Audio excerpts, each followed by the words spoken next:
Goeiemôre gemeente.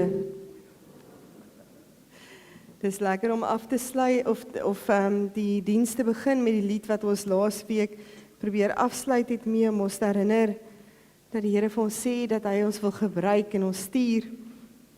Maar vanoggend skop ons af met ons 40 dae preekreeks ook.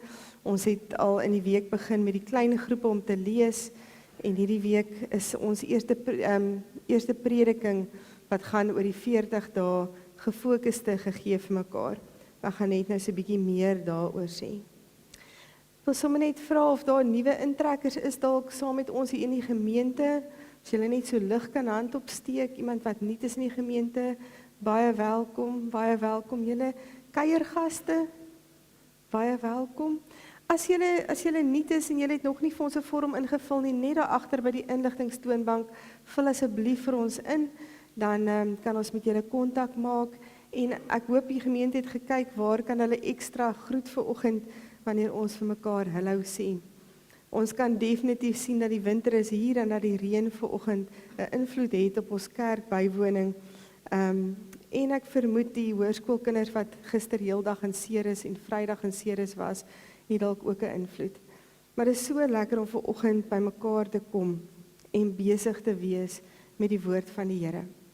Wanneer ons vandag sommer begin met ons 40 dae gefokuste gegee vir mekaar tydperk, wil ek elkeen uitnooi wat dalk gedink het of gewonder het, moet ek nog deel raak van 'n klein groep? Ons het nou die klein groepe redelik uitgesorteer en kan vir julle sê in watter area hulle is en wat se tyd hulle by mekaar kom. Ons het dit ook op die WhatsApp groepe versprei. So as daar enigiemand is wat nog wil inskakel, is julle baie welkom. Ons begin ook vanaand met 'n groep vir die graad 4 tot 7's, van 6:30 tot 7:00, net my tyd reg kry. En ons wil graag ook met 'n tienergroep begin, ook van 6:30 tot 7:00, vandag hier so by die kerk, en dan sal mense gesels oor waar mense verder wil by mekaar kom. Maar ons wil graag met ons jong mense deur dieselfde tema beweeg. En ek wil net so vir 'n oomblik vir julle ietsie sê wat Rick Warren geskryf het rondom groepdeelname. Hy het gesê, jou deelname in 'n klein groep is die belangrikste deel van 40 dae van gemeenskap. Ware gemeenskap, koinonia, word gesnap en nie geleer nie.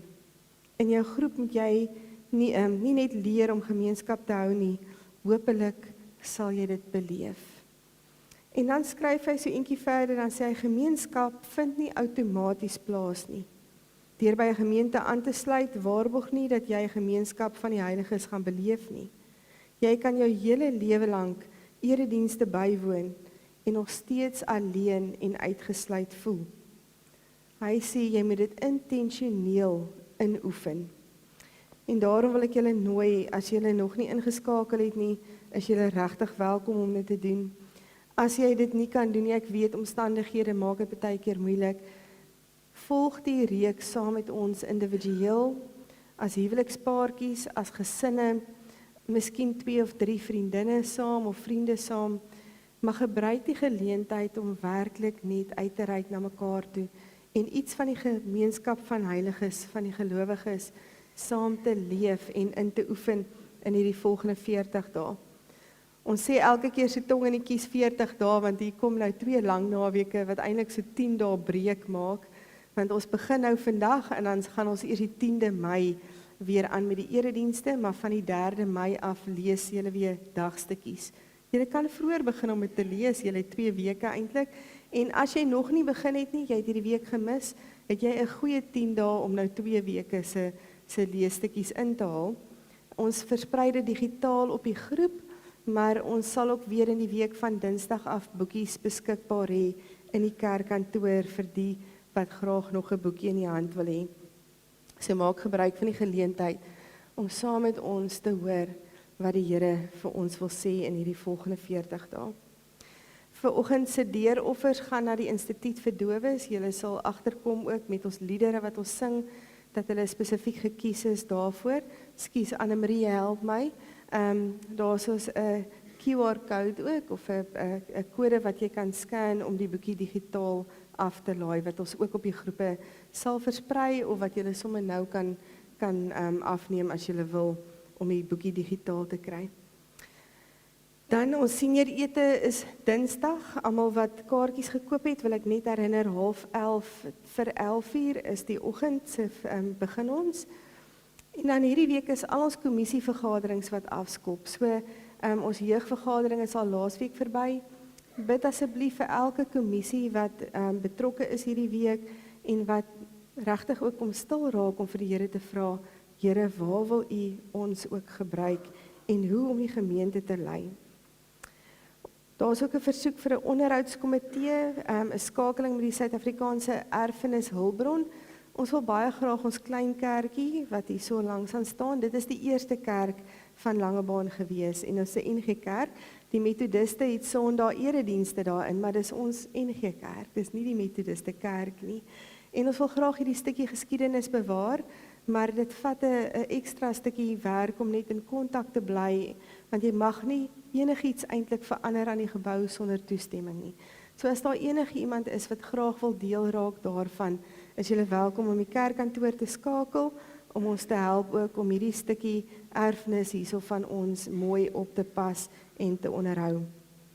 En dan is ons so bevoorreg dat julle het laasweek die getuienisse ook gehoor van Huis van Heerde. Ons het die voorreg dat ons hierdie jaar 'n matriekdogter in Huis van Heerde het. Nou dit klink vir my of haar rok en al die dinge al uitgesorteer is vir die matriekafskeid. Maar ons is op soek na 'n Mercedes of 'n BMW. Dit is haar behoefte vir die dag om haar na die matriekafskeid toe te neem. Dis in Moreesburg, as iemand kan sien om dalk vir ons deur te beweeg soontoe of iemand ken wat dalk naby is. Ons is op soek na 'n fotograaf en ons is op soek na iemand wat haar hare vir haar kan doen, baie spesiaal vir die aand. So dis om 'n stukkie uitreik van ons gemeente af ook en 'n besonderse ruimte om by haar betrokke te wees. En dan wil ek graag met julle deel, want daar's 'n groot stuk opgewondenheid wat aan die beweeg is en aan die gang is in die gemeente, en almal is nie bewus van al die prosesse wat aan die gang is nie. Ons is besig met 'n beroepingsproses van 3 jaar. En ons het al laas jaar begin daarmee, eintlik al voor dit, toe ons vir Dominee Johan aangestel het as 'n deeltydse leraar in die gemeente, om saam met my in die gemeente te bedien, juis vir die tussentydperk wat ons ook vir die Here kon vra, Here, waarheen is U op pad met ons as gemeente en wat is die pad wat ons moet volg? Nou, een van die goeders wat ek vir julle kan uitwys, is dat ons besig is om die wyke uit te sorteer. So van julle mag al 'n oproep gekry het om te sê, ons wil net seker maak, bly jy nog hier, is dit nog jou adres? As jy nog nie so 'n oproep gekry het nie, asseblief kom meld jouself ook by die kerkkantoor aan, dat ons kan seker maak dat jy bly nog op dieselfde plek, of jy het getrek, jou telefoonnommer het dalk verander, en dat ons net jou op die regte plek kan plaas in die dorp op ons gemeentelys, sodat ons iemand kan hê wat by julle kan uitkom. Saam met die proses is ons op soek na dienswerkers en ouderlinge in daai wijk, wat vir ons, ek wil amper sê, die skapie sal bymekaar hou. En net met hulle sal kontak hê en hulle versorg in daai wijk, sodat ons daai inligting ook kan terugkry as daar 'n krisis of 'n probleem in die wijk of in die huishouding is. In die begin van die jaar het ons as kerkraad ook weggebreek en stil geword ook rondom wat is dit wat die Here vir ons as leierspan sê met ons doen en waarby ons moet betrokke wees. En daar het ons 'n besonderse belewenis gehad en ook kans gehad om dit met die gemeente te kom deel, om te sê dat die Here ons lei, om te sê kyk net bietjie terug en kyk wat het ek al alles gedoen, en ons bietjie nooi om dieper in die water in te klim, verskillende goed wat ons gehoor het en wil deel maak van die pad vorentoe. En aan maandag wat verby is, het ons 2 groepe opgelei. Ons het 'n groep opgelei wat 'n gemeenskapsverslag gaan doen. Hulle beweeg in ons gemeenskap uit, by die polisie, by die klinieke, by die skole, en hulle gaan gesels bietjie oor wat is aan die gebeur in ons gemeenskap. Dat ons weet, en dat ons weet waar wil die Here ons inskakel, of waar wil die Here ons dalk roep om iets nuuts te doen in die gemeenskap. En dan gaan ons ook met 'n kultuurverslag besig wees. Daai opleiding is ook gedoen maandag wat verby is, En dit gaan wees waar daar gemeentelede, die rekenaar, ons Windkerk-program gaan ons help daarmee om gemeentelede te identifiseer. En ons gaan met jou 'n onderhoud hê, 'n gesprek hê, anoniem, om net bietjie inligting te kry oor hoe beleef jy die gemeente en wat is aan die gang in die gemeente. So ons is baie opgewonde daaroor. Al hierdie inligting en data saam kom bymekaar in 'n ruimte wat ons dan in die 3de kwartaal gaan afskop. Nou moet ek my datum presies onthou, maar ons sal vir julle deurgee. Dit is direk na die skole begin het. Ek dink is daai Woensdag of die Donderdag aand. Het ons 'n storiemuur geleentheid wat ons die gemeente wil uitnooi om saam met ons te kom kyk wat is die storie van die Here met Langebaan gemeente vandat hy begin het. En ons sal vir julle uitnooi en bewus maak daarvan, maar ons het julle nodig, julle hulp nodig om ons te help om te sien waar was die Here al betrokke en waar is hy steeds betrokke en waarheen lei hy ons. Al hierdie goeie saam help ons in die proses van beroeping. En ons sal julle so op hoogte hou soos wat die dinge ontvou en soos wat ons besig is, sodat julle ook ingelig bly en saam met ons kan opgewonde wees. Maar ek wil vandag regtig 'n beroep op elkeen doen om te sê, bid saam met ons, dat ons weet waarmee ons moet besig wees, vir wysheid met dit wat ons besig is, en ook dat ons sal luister na wat die Here vir ons wil sê. So bid saam met ons ook in hierdie proses. Nou laaste ding wat ek net gou wil hoor, het vanoggend deurgekom na my toe, dat ons het nodig, ons het palmvriende. Julle het al baie gehoor van die palmvriende. Dit is mense wat by ons ouer persone gaan kuier of persone wat nie kan beweeg, maklik beweeg uit hulle huise uit nie, as gevolg van omstandighede. En ons het mense nodig om by hulle te gaan kuier. Nou, ons het 'n verskriklike groot groep wat al afgeskop het en wat gekoppel is aan mense en wat kuier en dit gaan regtig goed. Maar daar het nou 'n groot behoefte ontstaan vir paartjies, vir 'n man en 'n vrou wat saam 'n ander man en vrou kan gaan besoek, en dan ook vir mans, wat ons manne kan gaan besoek. Julle kan nou dink dit kan ongemaklik raak as die dames nou by 'n enkellopende man gaan kuier om die hele tyd te hoor hoe gaan dit, nie? Dit is sensitief. So ons wil graag van ons manne vra, ons het 'n groter groep dames wat deel is van die palmvriende en die besoeke, maar ons wil vra of daar van die manne is wat sal deel raak van hierdie. Dit vat nie baie van jou tyd nie. Dit vat so 1 keer 'n maand net gaan kuier by die persoon, 'n koppie koffie drink of 'n bier as dit nou is wat die manne wil doen. Maar net op 'n manier uitreik na gemeentelede in ons gemeente. Wanneer ons met al hierdie dinge besig is en besef dat die Here ons juis gee vir mekaar in die gemeente dat ons kan uitkom by hierdie tipe van dinge, dan herinner dit my ook aan iets wat ek 2 weke terug raak gelees het oor hoe Duitsers partytjie hou. Nou, ek praat nou maar net uit dit wat ek gelees het, ek het nou nog nie ervaring daarvan gehad nie, maar hulle sê as iemand verjaar en jy beweeg in by daai persoon se huis in daai ruimte, dan sê jy vir almal geluk vir die persoon wat verjaar. So jy sê vir almal in die vertrek geluk omdat daai persoon verjaar. En jy kyk hulle in die oë en jy groet hulle. En hulle sê die rede hoekom hulle dit doen is as jy deur almal beweeg het, dit gaan vir hulle oor gemeenskap, oor raak sien en die Engels community, die netwerk wat gevorm is. Maar hulle sê as jy klaar almal gegroet het, dan voel jy nie meer soos 'n gas nie. Jy voel deel. Jy voel deel van die sirkel, die naby sirkel. En as dit een van die redes is hoekom ons na mekaar te draai in die oggend en mekaar te groet, dan is dit sodat ons deel kan voel, deel van hierdie gemeenskap van gelowiges. As niemand anders my gegroet het toe ek alleen hier ingestap het nie, is daar iemand wat my nou groet. So kom ons draai na mekaar toe en ons sê vir mekaar goeiemôre.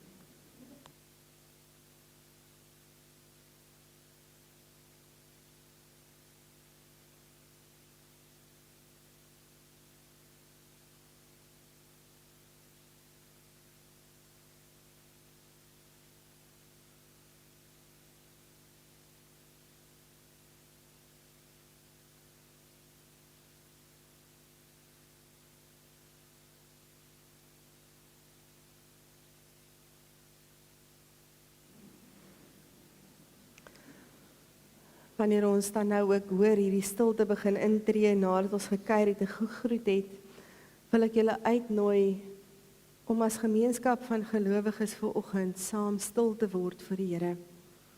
En ek wil vra dat julle luister na die volgende lied, Be Still for the Presence of the Lord. En ek wil vra dat jy jouself sal instel vir die erediens wat nou volg, vir die woord wat ons gaan lees, vir die wete dat jy saam met iemand hier in die erediens sit. So kom ons raak stil voor die Here.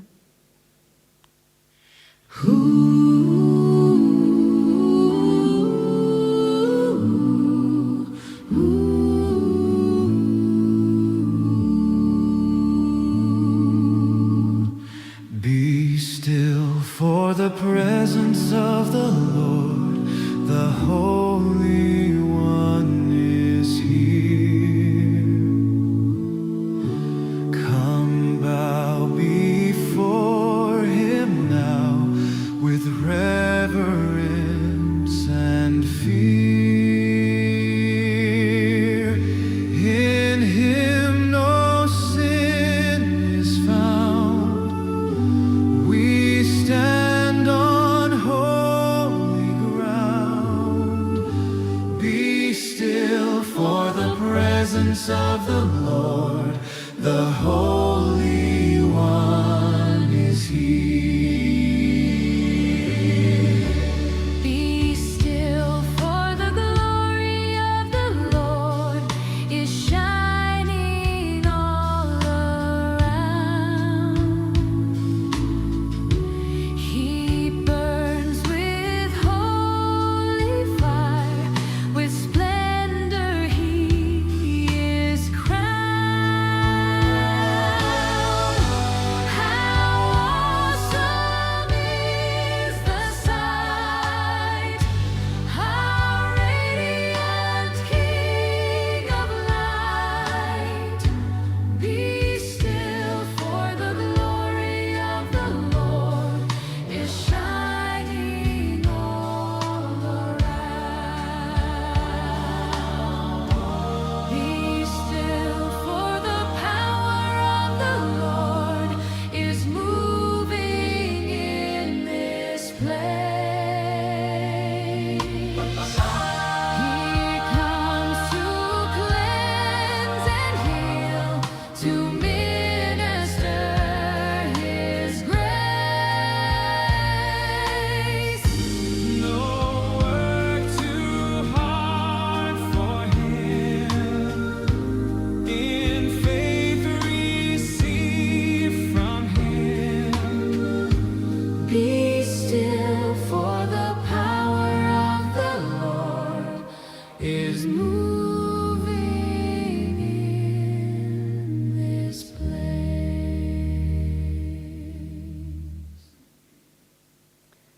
Want die Here kom die lof toe, want hy het my smeekstem gehoor. Die Here is my sterkte en my beskermer, op hom het ek vertrou. Hy het my gehelp en daarom bly ek en wil ek hom loof met my lied. Die Here is 'n sterkte vir sy volk, 'n veilige beskutting vir sy gesalfde. Red die volk en seën die wat aan U behoort. Wees vir hulle 'n herder en sorg altyd vir hulle. Amen. Kom ons staan en dan sing ons die lied Herder Heer.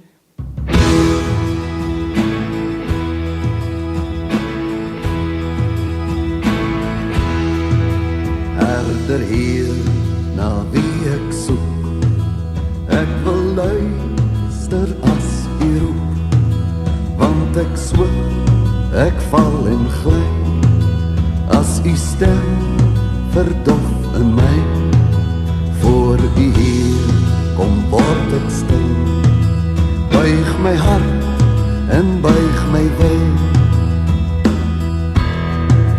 Daar is waters in woestyne, by die aarde se fonteine, as die storms voet in my, sal ek daar my rus kon kry.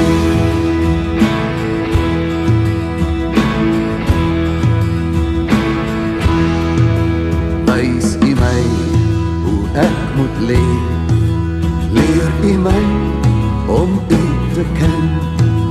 Ek alleen verbrou en dwaal, u alleen kan my kom haal. Op die weg kan u my hou, al is dit stil, al is dit nou. Daar is waters en woestyne, by die herder se fonteine. As die storms woed in my, sal ek daar my rus kom kry.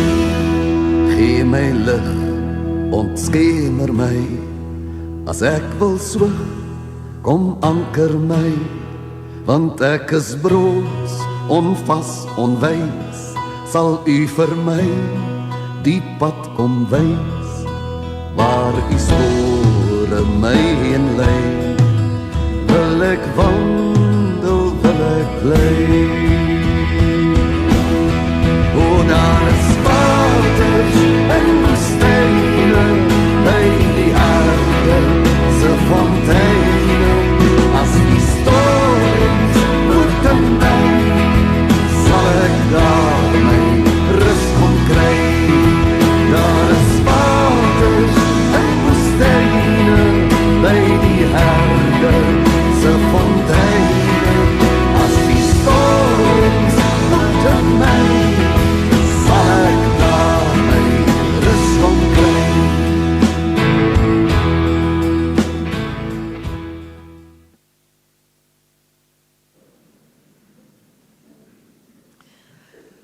Omdat hierdie herder die een is wat saam met ons die pad stap, wil ek julle vanoggend groet ook uit Efesiërs 1 uit wat sê: genade en vrede vir julle van God ons Vader en die Here Jesus Christus. Amen. Ek wil ruimte skep vanoggend weer met ons kersese aansteek. Ons gaan ons Christuskers aansteek. So iemand is welkom om dit vir ons te kom doen.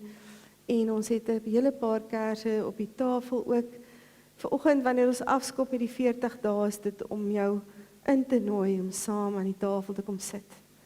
As jy vanoggend daai behoefte het of vanoggend iemand aan die Here te wil kom opdra, is jy baie welkom om 'n kers te kom aansteek.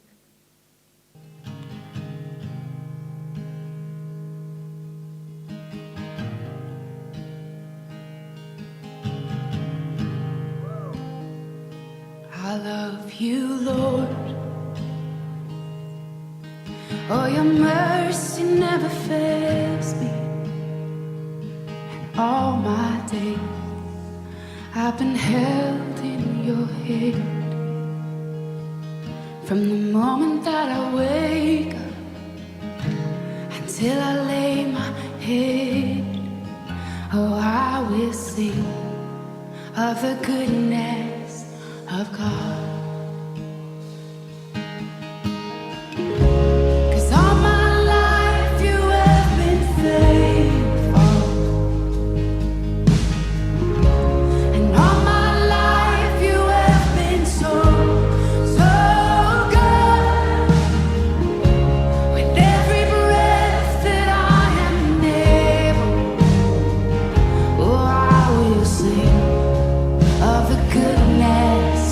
Of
Die belewenis dat wanneer die kersse brand, het dit amper 'n warmer innooi atmosfeer.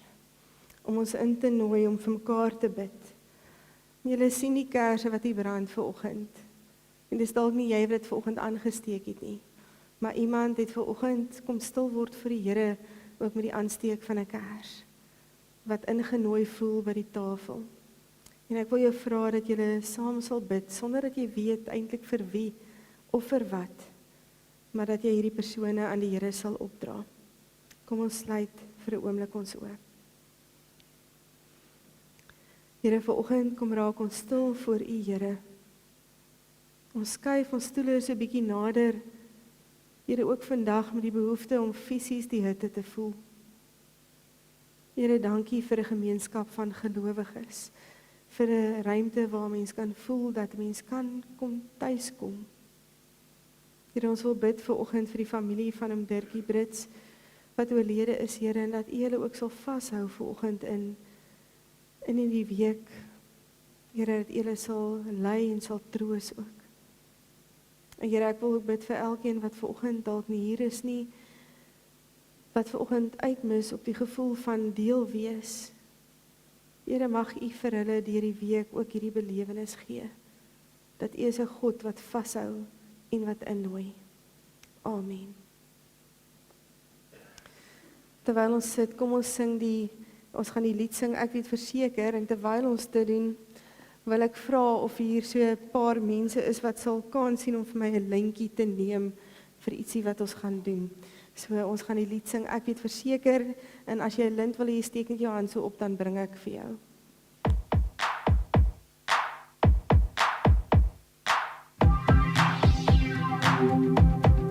Ek weet verseker dat Jesus leef.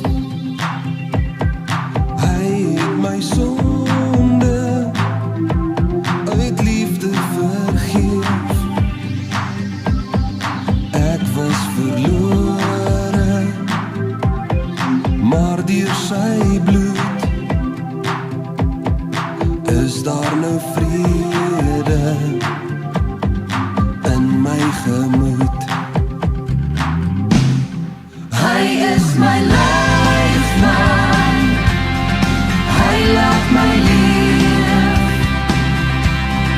Hy is oorwinnaar, hy is die selfs as ek struikel en ek berou, sal hy vergewe. Hy bly getrou.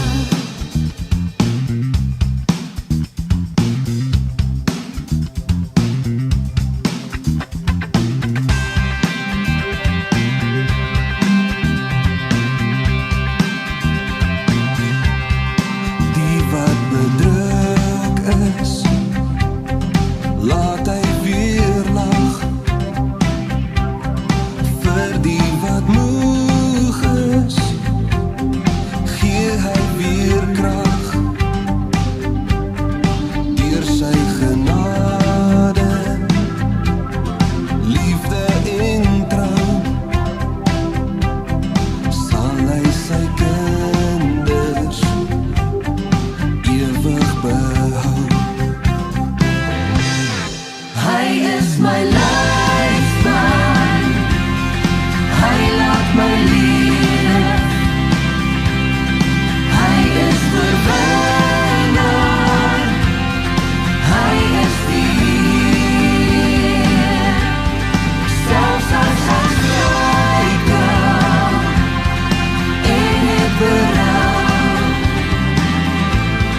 sal hy vergewe. Hy bly getrou. Hy is my leidsman, hy laat my leef. Hy is oorwinnaar, hy is die Heer. Selfs as ek struikel en ek berou,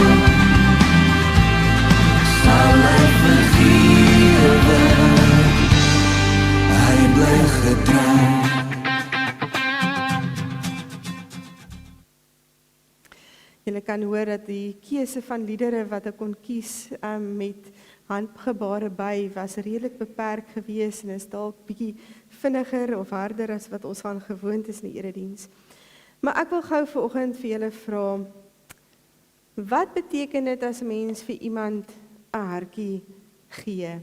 Ons is nou ver verby Valentynsdag, maar wat gebeur as 'n mens vir iemand 'n hartjie gee? Wat beteken 'n hart? Wat simboliseer dit? Ek hoor hierso liefde, stem julle saam?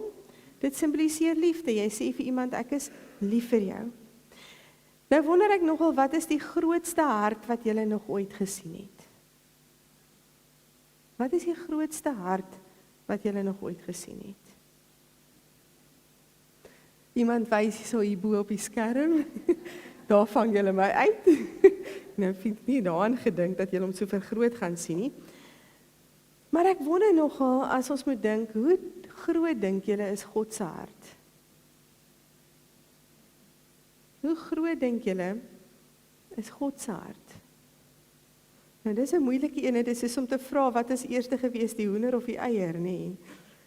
Hoe groot is God se hart? Alles wat ons lees in die Bybel oor hoe God met mense gewerk het nogal die woord liefde daarin. En dan kry mens die idee dat God se hart is die grootste hart wat 'n mens ooit sou kon sien as sy hart sigbaar sou kon wees. Want God het ons saam met hom lewend gemaak om te leef en te ervaar en te voel op aarde. Hy het vir ons genade gegee as 'n geskenk. Hy het vir ons op 'n manier net kom leef wat dit is. Nou ek het probeer om die grootste hart te kry wat ek kon. Ek het nou al baie lank gesoek vir so 'n tipe hart en toe het ek nou een gekry. Maar wanneer ons besig is met hierdie tema van gegee vir mekaar of familie van God, of ons is deel van hierdie gemeenskap van gelowiges, dan het ek gedink, wil ek dit voorstel in die ruimte van 'n hart. En nou wat ek hier voor die tyd gesê het, is nie die wat lintjies gevat het, gaan ek nou vra om vorentoe te kom. En jy hoef niks te sê of niks ernstig te doen nie. Ek wil net hê jy moet jou lintjie kom vasbind ergens in hierdie hart. Daar's hierdie spreekwoord van, julle kan so lank vorentoe kom. Daar's hierdie spreekwoord wat sê dat my hart is soos 'n taxi. Daar's altyd plek vir nog. En nou weet ek nie wie van julle het al die belewenis gehad nie, wel, 'n paar van julle het, as julle kinders het, dink ek, het julle die belewenis gehad, dat jy dink, jy kan glad nie nog plek hê in jou hart vir nog 'n kind wat gebore moet word nie. As jy nou jou eerste kind in jou hande vashou, dan sit jy en dink, hoe kan ek op dese aarde nog plek hê en liefde hê in my hart vir nog een? Maar as daai tweede ene kom, dan werk dit nie. Daar's net genoeg liefde in jou hart vir daardie ene ook. Daar's altyd nog plek in God se hart. Wanneer jy weer 'n hart sien, onthou dat God se hart van liefde vir ons groter is as wat ons kan droom. En hierdie is nou simbolies sommer net waar elkeen 'n lintjie kan kom vasbind aan hierdie hart, en ek wens eintlik ons kon hulle name op die lintjie skryf. Maar ek wil julle uitnooi om, as die erediens verby is en jy graag wil, dat jy verbykom. Hier voor is nog linte in die boks. Kom kry vir jou 'n lint en kom bind dit vas aan ons hart. Want ek wil nou vir julle vra, as julle na die hart kyk, of julle dink daar's plek vir nog. So dink julle daar's plek vir nog linte in die hart? Nog baie. So jy is welkom om vir jou ook 'n lint te kom vasbind. Sommige net simbolies jouself te kom vasbind in die hart van God, in die gemeente, en om jouself te herinner dat ek is deel van iets groter. Daar's plek vir my in God se hart. En wanneer hy dit doen, wanneer jy daai knopie maak simbolies, raak vir 'n oomblik stil en sê, Here, dankie. Dankie dat ek kan deel wees. Kom ons sluit net 'n oomblikie oop. Here, baie dankie vir die hart waarna ons kan kyk, en al hierdie lintjies wat vasgebind is, Here, maar ons weet, dis maar 'n druppel in die emmer van ons gemeente vanoggend. Here, ek wil vra dat U ons sal herinner dat ons vasgebind is in U hart, en dat U vir ons lief is, en dat daar altyd plek is vir nog. Here, dankie dat ons kan weet, dat ek kan na U toe kom, enige tyd, en net in die liefde kom sit, in U teenwoordigheid. Amen. Ek gaan die kinders kans gee om uit te beweeg met 'n lied prys die Heer terwyl hulle uitstap. Julle is welkom om saam te sing, maar as ek sien die kinders het klaar uitbeweeg, gaan ons die lied net stiller maak en aangaan met die erediens.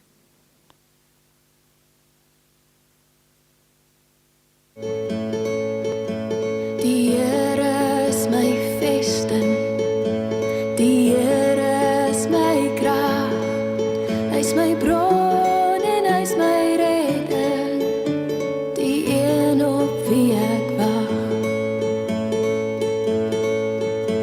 Die Here is my voorspoed, hy sal vir my voorsien, soos 'n pa sorg vir sy kinders, gee hy meer as wat ek ooit sou kon verdien.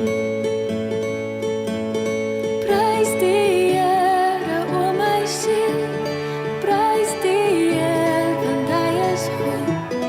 Prys die Here, alles wat lewe, prys die Here.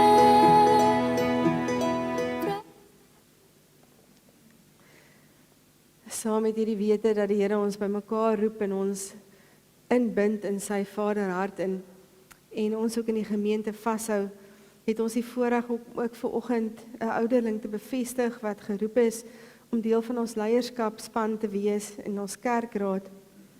En ek wil vanoggend net vir julle herinner waaroor dit gaan.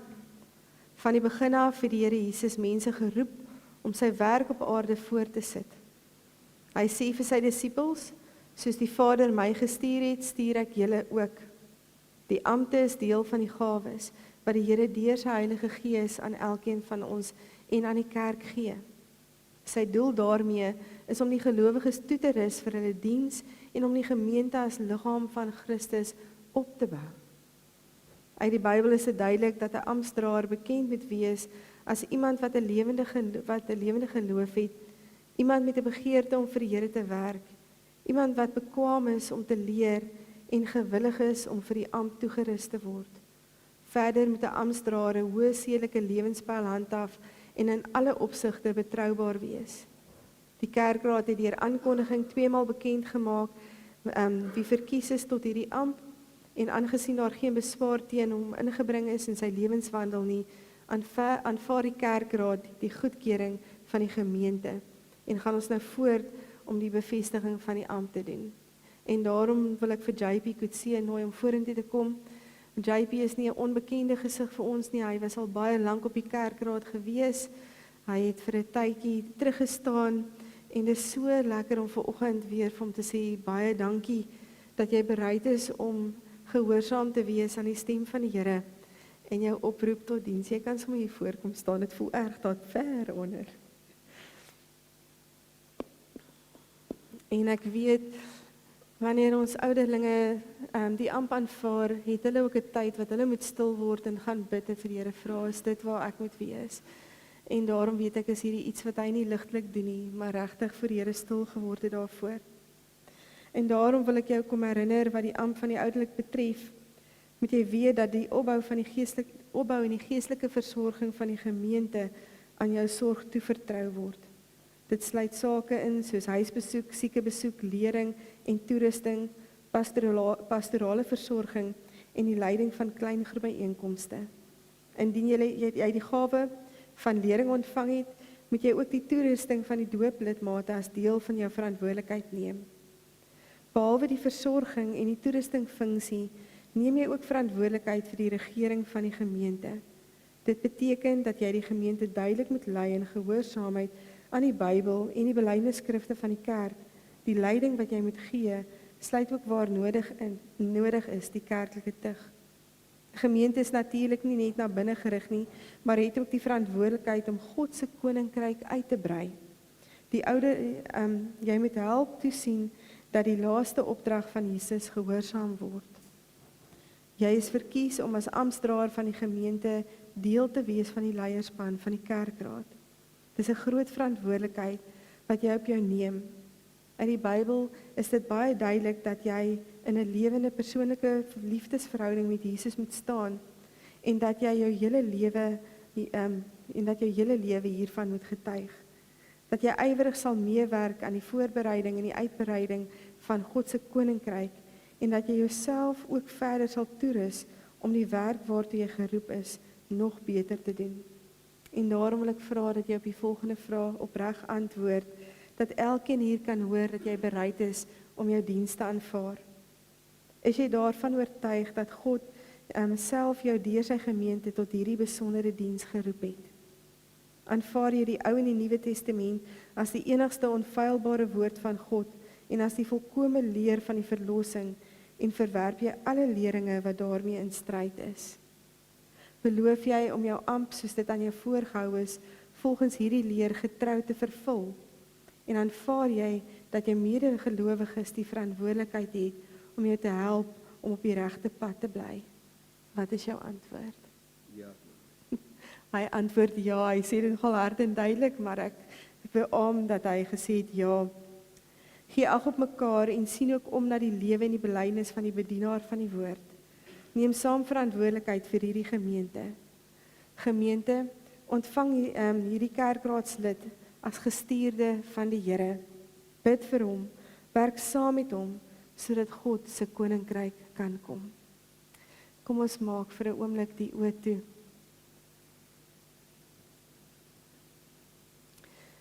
Here, baie dankie dat ons vanoggend hier kan kom stil word voor U. Here, dankie vir hierdie oomblik wat ons vir JP kan terugverwelkom in die leierspan van die gemeente. Dankie vir sy getrouheid en sy toewyding aan U, Here. Sy getuienis wat soveel van U liefde ook aan ander wys. Dankie vir sy bereidheid om ook saam leiding te neem en stil te word by U voete vir die gemeente. Amen. Ek gaan vra dat Fires, Johan, sal jy sommer net vir my 'n handdruk kom gee ook van die kerkraad se kant af.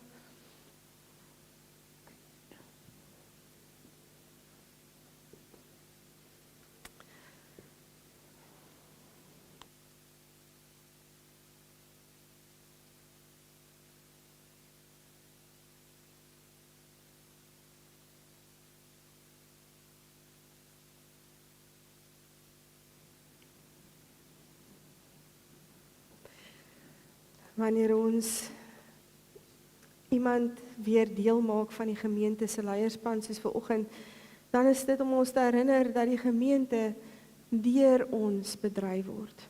Dat die gemeente deur ons stil word by die Here, deur gewone lidmate. Dis nie besonderse mense of anderster mense, dit is ek en jy wat geroep word om deel te wees van die gemeente en van die gemeente se leierspan. En daarom wil ek hê dat ons vanoggend oopmaak by Efesiërs 2 vanaf vers 11 tot 22 wanneer ons vanoggend stil word rondom die woord van die Here.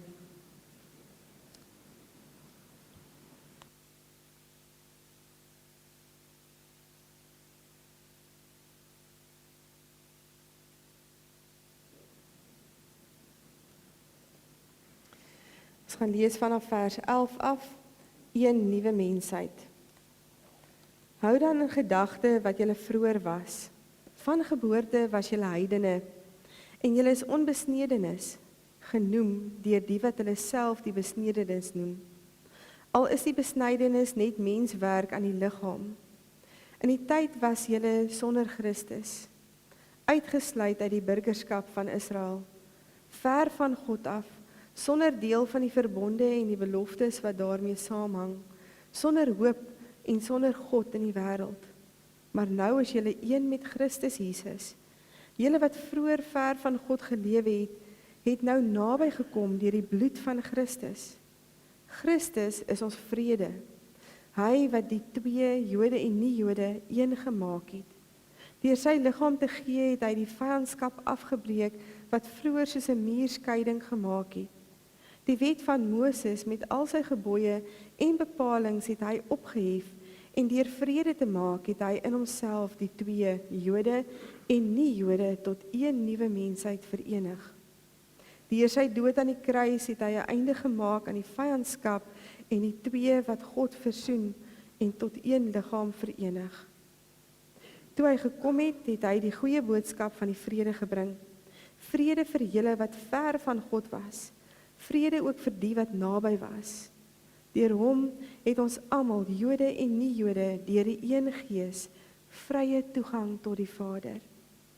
Julle is dus nie meer ver van God af nie, nie bywoners nie, maar medeburgers van die gelowiges en lede van die huisgesin van God. Julle is 'n gebou wat opgerig is op die fondament van die apostels en die profete, 'n gebou waarvan Christus Jesus self die hoeksteen is. In hom sluit die hele gebou saam en verrys dit tot 'n heilige tempel van die Here, in wie julle ook saam opgebou word as 'n geestelike huis waarin God woon. Ek gaan net lees tot hierso. Hierdie boek van Efesiërs is eintlik 'n besonderse boek as 'n mens met hom besig is. Vers 11 tot 13 breek dit amper half af om te sê dat hierdie gedeelte gaan oor die kerk se verhouding met Israel, die volk teenoor nie volk. Vers 14 tot 18 gaan oor die verlossing deur Christus. Christus wat die kerk een gemaak het deur die Jode en die nie-Jode bymekaar te bring. En dan vers 19 tot 20 waar klomp metafore uitgebring word van hoe God sy kerk bou. God bou die hele kerk saam tot 'n geestelike huis. En daarom wil ek vanoggend so 'n bietjie stil staan, juis met hierdie woord wat sê, daarom. As mens hierdie gedeelte so lees, en ons begin by ons teks van vers 11 af, dan is daar hierdie woord wat mens net wil sê, daarom. Kan julle onthou, dis hoe julle was, en daarom het Jesus aan die kruis gesterf en versoen. Julle was ver van God af, daarom het God julle ingebring en deel gemaak. Daar's 'n rede vir die manier hoekom God doen wat hy doen. Maar God, ryk in barmhartigheid, het ons, alhoewel ons dood was, as gevolg van ons oortredings, op grond van sy groot liefde en waarmee hy ons liefgehad het, saam met Christus lewend gemaak, uit genade uit verlos. En daarom wil hy hê met ons deel wees van die geloofsgemeenskap. Hierdie verse gaan oor 'n nuwe verstaan van 'n posisie van God en dit wat Jesus kom doen het vir ons op aarde. Hy praat van die vroeë onbesnedenis of die nie-Jode of die heidene. Dis 3 woorde wat mense genoem was wat buite die volk van God gefunksioneer het. Hulle was vroeër nie deel van die volk nie, hulle was uitgesluit. En nou sê hy, onthou julle, in daardie tyd was julle sonder Christus, uitgesluit van die burgerskap van Israel en vreemdelinge ten opsigte van die verbondsbelofte, sonder hoop en sonder God in die wêreld. Ek wonder hoeveel van julle sal julle storie kan deel om te sê, onthou jy hoe dit was voordat jy deel was van die geloofsgemeenskap, voordat jy deel was van 'n kerk. Daar's ander van ons wat sal sê, maar ons het groot geword in die kerk. Ek het Woensdag by Jerry met gedeel hoe ek onthou dat dit vir my so lekker was as ons laat was, want dan het ons op die galery gaan sit, en dan het ek onder by die tannie se voete gaan sit waar sy die orgel gespeel het, want dit was my verskriklik interessant om haar voete dop te hou. Dan praat ek van regtig klein. Ons het nou so 'n praatjie gekry wat huis toe gekom het, wat ons so deur die foto's moet werk van die eerste 8 jaar van ons kleining se lewe. En terwyl ek besig is met die preek se voorbereiding, is daar hierdie ding van, Santi, onthou jy waar jy was in jou lewe met die Here? En ek onthou ek het groot geword in die kerk, Maar ek onthou baie duidelik ook, waar het ek regtig deel geword, toe ek my hart vir die Here gee en besef, dit gaan nie oor ek wat bedien word nie, maar ek wat deel word van hierdie geloofsgemeenskap. En van die ouderdom van 13 af, was ek betrokke gewees by ons kleuterkerk. So, daar's nie 'n ding wat sê, eers as jy ouer raak, of wanneer jy 'n sekere ouderdom bereik, of as jy nou uit matriek uit is, of wanneer jy belydenis van geloof af lê nie, elkeen van ons is deel van die liggaam van Christus hierso in die kerk. Ons is gegee vir mekaar. Dit is my besonder om partykeer te dink, dat daar is nie 'n aftree ouderdom om kind van die Here te wees nie. Daar is nie 'n aftree ouderdom wanneer ons as geloofsgemeenskap saam in die kerk sit om te sê, dominee, ek het nou afgetree, ek het hierdie nou vir jare gedoen, maar nou kom ek net om te kom luister na die woord van die Here. Ekskuus as ek op tone trap vanoggend met daai. Maar daar is nie 'n aftree ouderdom om deel te wees van die geloofsgemeenskap nie. Christus het egter deur sy bloed die onbesnedenis, die nie-Jode wat ver was, naby gebring. Hier in ons gemeente, en ek praat nou baie van ons gemeente, want vir die volgende 40 dae gaan ons fokus regtig gaan oor ons gemeente. Hier in ons gemeente is hier mense wat deel raak van die kerk, deel raak van die gemeente wat vir jare nie in die kerk was nie, of nog nooit in 'n kerk was nie. Kan julle dink hoe vreemd moet dit wees as iemand hier instap vir die eerste keer en ons almal sê ons geloofsbelijdenis hardop saam? Vir ons is dit deel van hoe ons groot geword het. Vir ander voel dit vreemd as hulle dit nie ken nie beleef nie. Dit is my so interessant gewees om so 'n bietjie saam met iemand vir 'n rukkie in my gedagtes oor see te reis, en waar sy Sondag eredienste bygewoon het by ander kerke en liedere kon hoor en verstaan sonder dat sy die woorde daarvan verstaan, maar dit is dieselfde liedere wat ons ook hierso sing.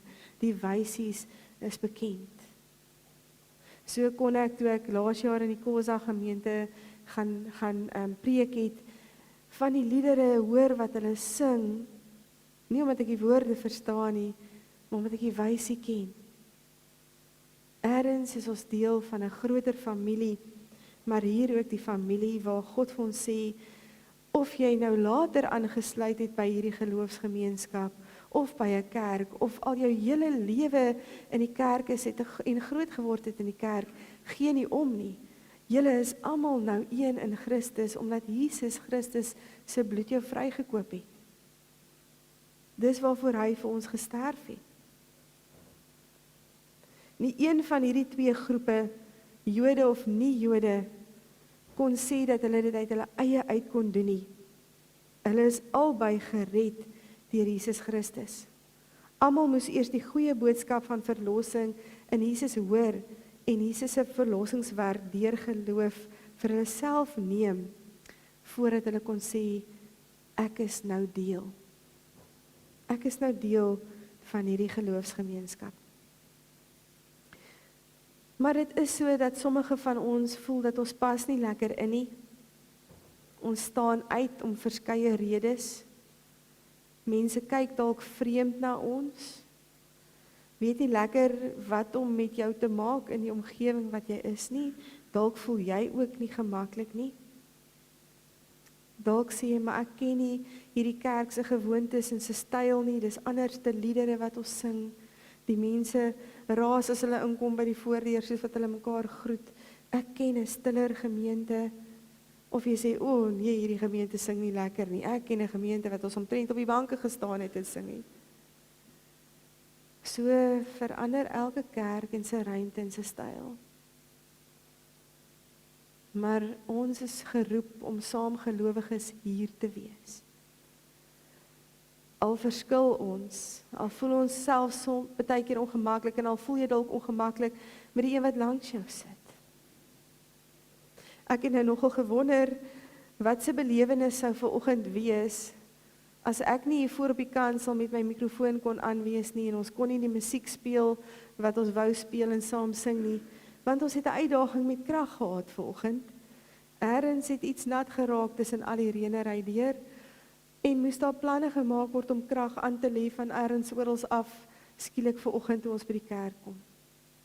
Wat sou julle belewenis gewees het as julle vanoggend hier uitgestap het sonder musiek, sonder ek wat dalk makliker hoorbaar is, wat ons moet sê skuif nader want ek moet hier van vooraf met julle praat en ek moet my stem harder maak. Sou jou belewenis nog steeds gewees het, ek was vanoggend in die huis van die Here saam met ander gelowiges, of sou jy uitbeweeg het om sê, joh, hulle moet regtig kyk na die krag en dit kan mos nie 'n probleem wees nie, en sou 'n mens alles aangespreek het. Jy het alweer gekyk wat die dominee aan het. Hierdie liedere het nie sin gemaak nie. Hier was alweer Engelse liedere in die diens, of ons het te veel Afrikaans gesing. Gaan ons so aan. Daar bewys my punt presies waarmee ek besig was om te sê wat ek wou sê vanoggend, nê? Is ons hier as geloofsgemeenskap by mekaar, omdat ons weet dat ons is gegee vir mekaar, dat ons in die week besig is op ander plekke en op 'n Sondag by mekaar kom om mekaar te groet, vir mekaar te sê, hallo, hoe gaan dit met jou? Vir mekaar te sê, maar kom ons raak stil by die woord van die Here en ons kom hoor, wat is dit wat die Here vir ons wil sê. En dit is baie interessant dat daar baie maklik mure gebou word en skeidings gebring word tussen ons. Daar's 'n gedig wat ons baie jare terug gedoen het, maar hierdie gedig het my verskriklik bygebly. Ek weet nie of julle die gedig ken, To Mend a Mending Wall nie. Dit was van Robert Frost. Dit was een van ons voorgeskrewe gedigte gewees op skool. Maar hierdie gedig was vir my so besonder dat ek dit altyd onthou het. En dit gaan daaroor dat hierdie ou vertel hierso in die Engelse, ekskuus vir die Engels nou, countryside, op die plaas kom hulle by mekaar en hulle bou elke keer, ek dink is in die lente, kom hulle wanneer die winter verby is en die weer gemaak het dat die klippe wat hulle op mekaar gepak het, uit mekaar uitgeval het, dan kom hy en sy buurman weer by mekaar en dan pak hulle die klippe weer reg.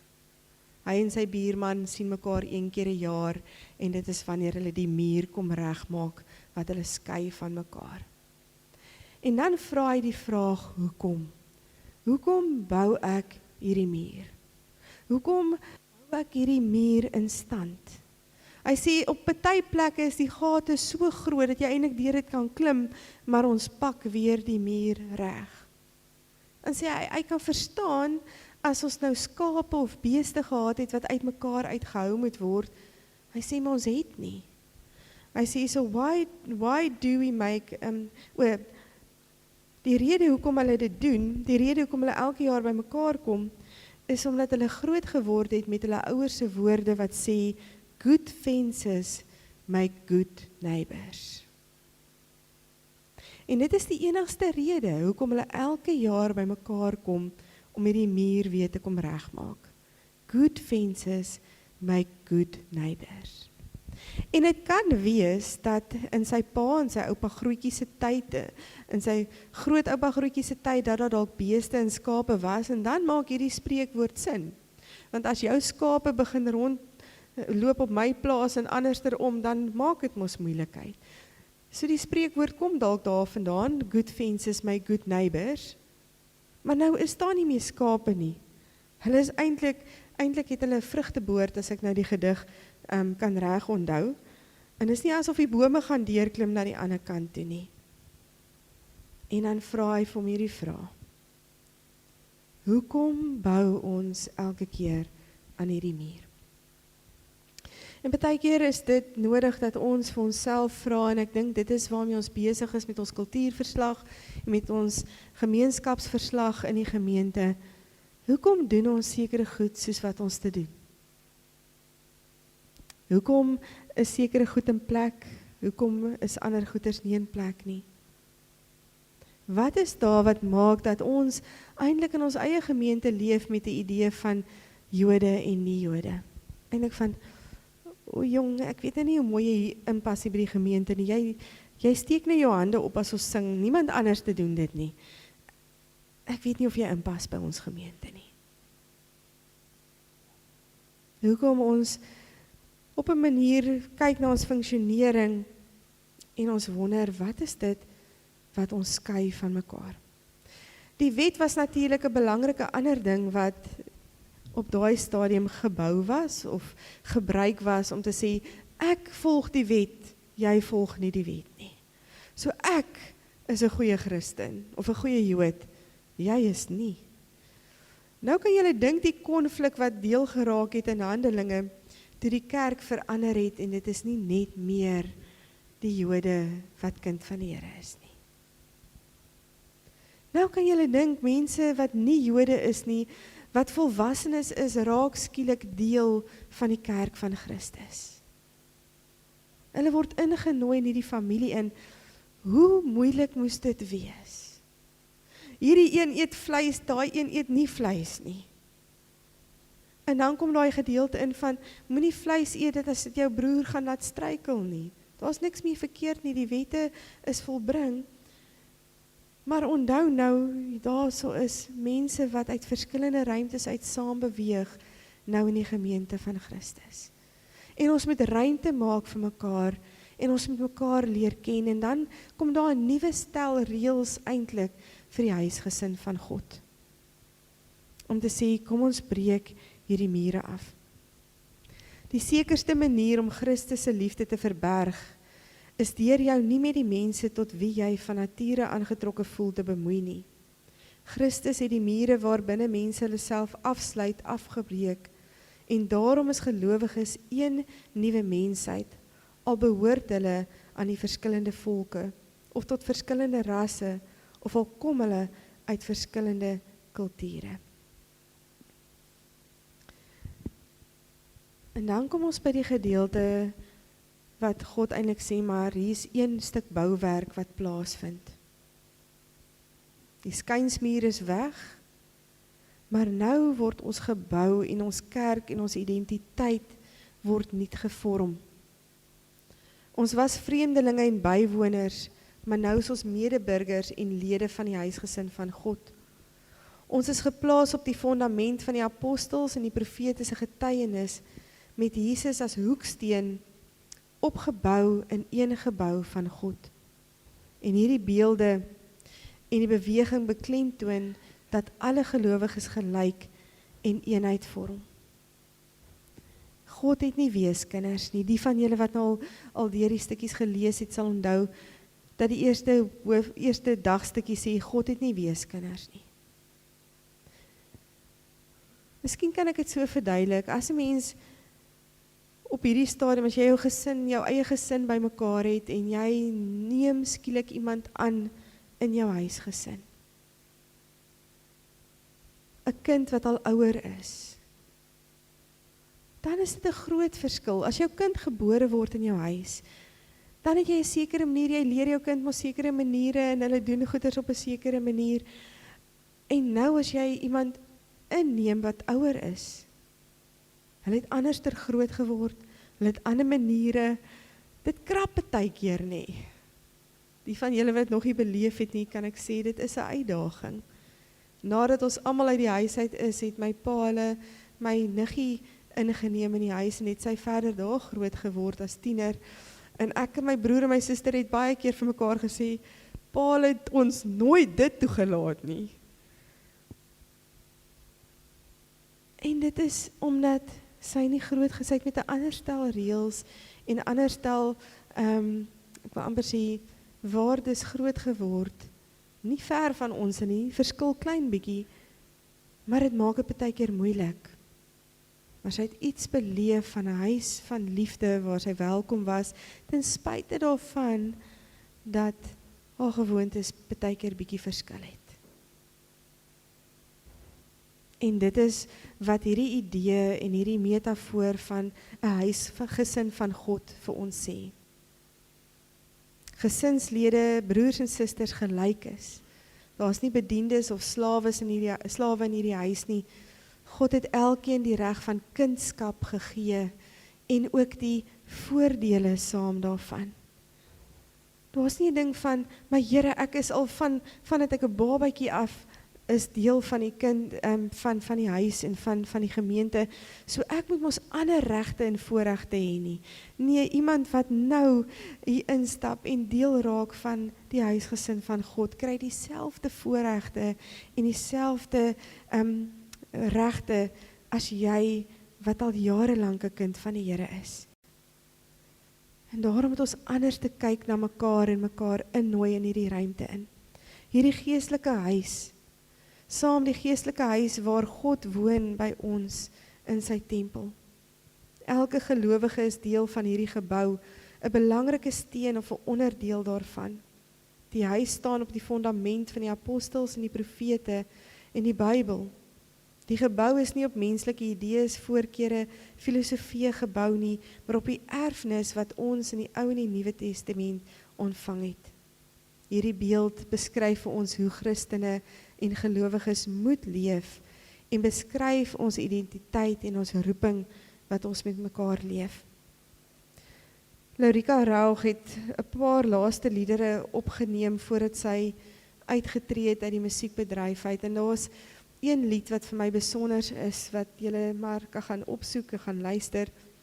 En dit gaan eintlik maar oor meer, ek sou sê 'n liefdesverhouding. Maar dis my so kosbaar van hierdie woorde, elke keer as ek dit luister, dan voel dit vir my asof dit praat van kerk, van God, van ons huisgesin. Sy sê, jou huis is waar ek is, weet jy dit nie? Kom pak jou tasse uit, jy is veilig hier. En dan die koorgedeelte, en al lek die dak en die mure breek, of soos wat ons vanoggend, ons krag is af, die verfdop af in die skaduwee, die trappe kraak en die teëls is los, liefde oorheers in hierdie huisie van ons, want die fondasie is vas. Maak die vensters waawyd oop, dat die lig kan inkom, leer jy nie jou les nie, dis nie adres nie, dis die mense wat jou huis is. Rus waar jy is vir my siel, my bewysstuk, dis hoe ek weet dat ek by die huis is, nou by die huis is. Al lek die dak en die mure breek af, die verfdop af en in die skaduwee en die trappe kraak en die teëls is los, liefde oorheers in hierdie huisie van ons, want die fondasie is vas. Jy word genooi in hierdie huis van God, waar ons as gelowiges baie keer sukkel om mekaar te aanvaar, waar ons baie keer sukkel om te draai en vir mekaar hallo te sê, want dit is vir my ongemaklik, waar dit vir jou baie keer moeilik is om self uit te reik as jy dalk alleen vandag hier ingestap het. Maar ek wil jou innooi, wees deel, wees geduldig met jou huisgesin. Want hierdie fondasie is vas. So al lek die dak, en al lyk dit baie keer vir jou anderster. Jy is welkom hier. Jy is deel van die huisgesin van God. Kom ons sluit ons oop. Here, vanoggend wil ons kom stil word voor U. Here, ons wil vir U kom dankie sê dat U ons kom deel maak van U huisgesin, van U tempel. Here, nie 'n gebou nie, nie 'n adres nie, maar daar waar U hart is. Here, dankie vir 'n struktuur waar binne ons vandag in die wind en die koue kan kerk hou, Here. Maar hou ons bewus daarvan, dat dit nie is waar U hart is nie, maar dat U hart in die mense hier om ons is, dat dit U is wat vir ons lief is, deur iemand wat 'n druk gee, 'n glimlag gee, 'n welkom hier, of hoe gaan dit? Dankie dat ons weet, Here, dat wanneer ons op U staan, ons fondasie vas is, en dat ons weet, dis nie 'n adres nie, maar dis waar U hart is. Amen. Ek wil julle uitnooi om oor hierdie laaste Die van julle wat nie inskakel by die 40 dae klein groepe nie. En nou gee ek so 'n stukkie vooruit vir die groepe wat hierdie week vir die eerste keer gaan bymekaar kom. Maar daar's 'n uitdaging vir die klein groepe, maar ek wil die uitdaging aan elkeen stel. En dit is om in hierdie volgende 2 weke, totdat ons weer die 10de Mei gaan bymekaar, die 10de Mei weer gaan aangaan met die 40 dae eredienste, dat jy uitreik na iemand toe wat die Here op jou hart lê, of dit nou 'n telefoonoproep is, of 'n koffie drink, of net 'n hallo gaan sê, 'n boodskapie, wat dit ook al is, maar reik uit na iemand wat die Here op jou hart lê. En as jy wil, en die Here nooi dit op jou hart, nooi daai persoon na jou klein groep toe, of nooi daai persoon om saam met jou die goed deur te lees, of nooi die persoon saam kerk toe. Iemand het in die week toe ons gepraat het oor die klein groepe vertel, hoe hulle kinders amper half geïsoleer gevoel het in die erediens, omdat hulle jonger is, dis nou nie by ons nie, dis by 'n ander plek, en te besluit hulle, maar kom ons nooi van ons vriende saam met ons kerk toe. En hulle het gekom. En nou het hulle al 'n vriendekring wat saam beweeg, en hulle is 'n jonger groep wat deel geraak het van die kerk, want daar was nie regtig jong mense waarby hulle kon inskakel nie. So as jy iemand nooi, as jy alleen voel, nooi iemand saam, om saam deel te raak van ons geloofsgemeenskap, om deel te raak van ons huis. Kom ons dien die Here ook op hierdie stadium met ons dankoffers. Kom ons bid saam. Here ons Here, hoe wonderlik is, laat ons elkeen weet en kan beleef, laat ons aan U behoort, dat U 'n spesiale doel het met elkeen van ons. Maar Here ook dankie, dat ons kan behoort aan 'n gemeente waar ons vir mekaar kan lief wees, waar ons mekaar se vreugdes en hartseer kan deel, waar ons saam kan omgee vir mekaar, kan groei en U liefde kan uitleef.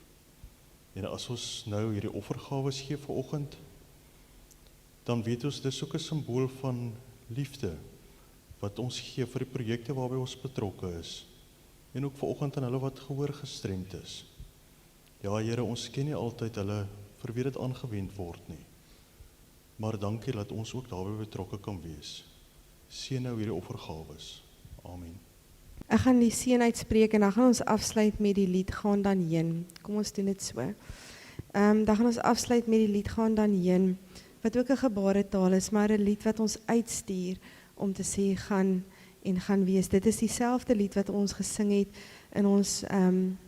in ons voorsang voor die tyd, maar 'n lied waarmee ons dan eintlik die diens dan weer afsluit, ook om te sê, Here, ons het gehoor dat U vir ons roep en ons stuur. Ek wil afsluit met die seën met Efesiërs 3. Mag julle in staat wees om saam met al die gelowiges te begryp hoe wyd en ver en hoog en diep die liefde van Christus strek. Mag julle sy liefde ken, liefde wat ons verstand te bowe gaan, en mag julle heeltemal vervul word met die volheid van God. Amen.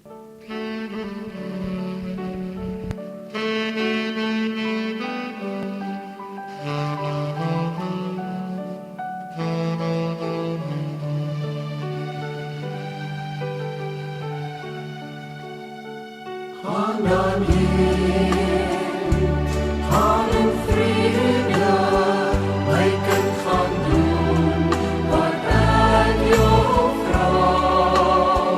Versprei my lig, gaan leef my liefde, my kind onthou, ek is altyd daar.